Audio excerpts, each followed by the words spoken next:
अब अमेरिका में undocumented migrants के लिए कोई रहम नहीं बचा है। आइस के नए बॉस ने साफ साफ कह दिया है कि अगर कागज नहीं है, डॉक्यूमेंट्स नहीं हैं, तो हम आपको पकड़ेंगे, चाहे फिर आपने कोई जुर्म किया हो चाहे न किया हो। ट्रंप सरकार ने भी साफ टारगेट सेट कर दिया है 10 लाख डिपोर्टेशन 1 साल में, और इसके लिए 28 अरब डॉलर झोंक दिए गए हैं। यानी ये कोई छोटा मोटा क्रैकडाउन नहीं है, बल्कि ये है फुल फोर्स इमिग्रेशन वॉर। तो इस पूरे वॉर की सच्चाई हम आपको इस वीडियो में बताने वाले हैं। फैक्ट्स बताएंगे, डेटा बताएंगे और बताएंगे कि अब कैसे खुलेआम कहा जा रहा है कि भले ही आपने कोई क्राइम किया हो चाहे ना किया हो, आप तो जेल जाएंगे ही अगर आपके पास पेपर नहीं है तो चलिए फटाफट आपको सब कुछ बता देते हैं बहुत आसान भाषा में। नमस्कार, मेरा नाम है नेहा उपाध्याय और आप देख रहे हैं एनबीटी टेक एड। तो चलिए सबसे पहले ना थोड़ा सा बेसिक समझ लेते हैं। आइस यानी कि इमिग्रेशन एंड कस्टम्स इन्फोर्समेंट, यानी अमेरिका की वो एजेंसी है जो ऐसे लोगों को पकड़ती है जो बिना कानूनी दस्तावेज यानी कि बिना लीगल डॉक्यूमेंट्स के अमेरिका में रहते हैं। जो अभी आइस के एक्टिंग डायरेक्टर हैं, उन्होंने सीबीएस न्यूज को इंटरव्यू दिया है। पहली बार उन्होंने टीवी पर आकर माना है कि अब आइस का ऑपरेशन बहुत बड़ा होने वाला है, यानी कि अब फोकस सिर्फ अपराधियों पर ही नहीं रहेगा, बल्कि हर अनडॉक्यूमेंटेड माइग्रेंट पर अब नजर रहने वाली है। उन्होंने इंटरव्यू में बताया कि ट्रंप सरकार ने आइस को अब पूरी छूट दे दी है और साथ साथ पैसा भी दे दिया है। आइस का बजट पहले 8 अरब डॉलर था, लेकिन अब इसे बढ़ाकर 28 अरब डॉलर कर दिया है। और ट्रंप का टारगेट है 1 साल में 10 लाख लोगों को डिपोर्ट करना।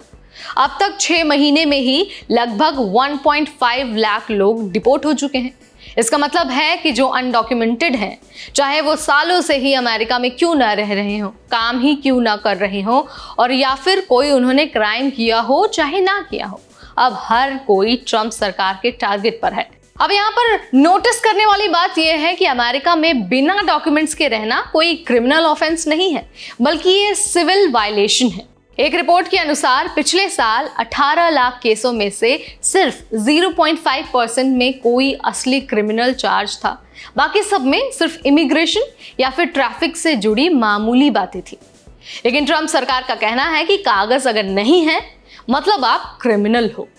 अब बात करते हैं एक और चिंता की। चिंता यह है कि आइस एजेंट्स अब मास्क पहनकर रेड करते हैं।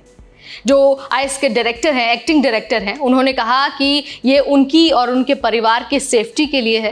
क्यों? क्योंकि पिछले 1 साल में आइस एजेंट्स पर 800% तक हमले बढ़ गए हैं। लेकिन दिक्कत यह है कि कई फेक लोग खुद को आइस का एजेंट बताकर महिलाओं को टारगेट कर चुके हैं। सेक्सुअल असॉल्ट जैसे केस भी कई बार सामने आते हैं। जब उनसे पूछा गया कि मास्क पर बैन क्यों नहीं लगाते हैं, तो उनका कहना था कि मैं खुद इसके खिलाफ हूं, लेकिन अगर ये एजेंट्स की सेफ्टी के लिए ज़रूरी है तो मैं इसकी इजाज़त देता हूं। एक्टिंग डायरेक्टर ने यह भी कहा कि जिन शहरों में लोकल पुलिस आइस से सहयोग नहीं करती है, जिन्हें सेंचुरी सिटीज़ कहा जाता है, वहां पर आइस को खुद जाकर लोगों को पकड़ना पड़ता है। इससे क्या होता है कि ग्राउंड लेवल पर डर और ज़्यादा फैल रहा है। साथ ही अब ट्रंप सरकार ने फिर से वर्क प्लेस रेड्स को शुरू कर दिया है। खेतों में, रेस्टोरों में, होटल्स में काम करने वाले अनडॉक्यूमेंटेड वर्कर्स को भी अब पकड़ा जा रहा है। कंपनियों को भी टारगेट किया जा रहा है, और ऐसी कंपनियों को टारगेट किया जा रहा है जो अनडॉक्यूमेंटेड इमिग्रेंट्स को काम दे रहे हैं। तो भाई ये अमेरिका के ट्रंप सरकार का नया इमिग्रेशन मॉडल है, जिसमें पैसे भी ज़्यादा लग रहे हैं, ज़्यादा रेड्स हो रही हैं और ज़्यादा डिपोर्टेशन भी हो रहा है। अब कानून के छोटे उल्लंघन पर भी लोग डिपोर्ट हो सकते हैं, और इसका असर पड़ने वाला है लाखों परिवारों पर, खासकर उन लोगों पर जो सालों से अमेरिका में रहते हैं, टैक्स भरते हैं, मेहनत करते हैं, लेकिन उनके पास लीगल डॉक्यूमेंट्स नहीं है। तो आप मुझे बताइए कि क्या ये जो आइस का एक सख्ती भरा कदम है, क्या आप इसकी सराहना करते हैं? क्या आप इससे ताल्लुक रखते हैं? जो भी आप मानते हैं, आपके मन में जो भी विचार है, let me know in the comment section. इस वीडियो में फिलहाल इतना ही।